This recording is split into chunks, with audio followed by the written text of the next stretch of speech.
Особено значајно да се каже дека во период на средниот век најзначајни центри за производство на грозје, вино и ракија биле црковните и манастирските имоти.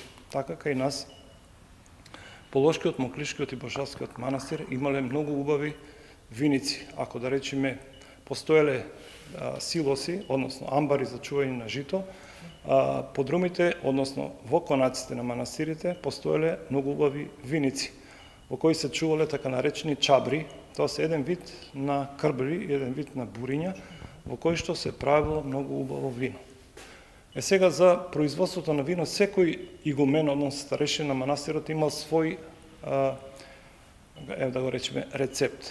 Тајната ја чувал како највисока тајна. Значи, никој од старешините на манастирот не сакал да каже како и на кој начин го подготвува виното во тој манастир.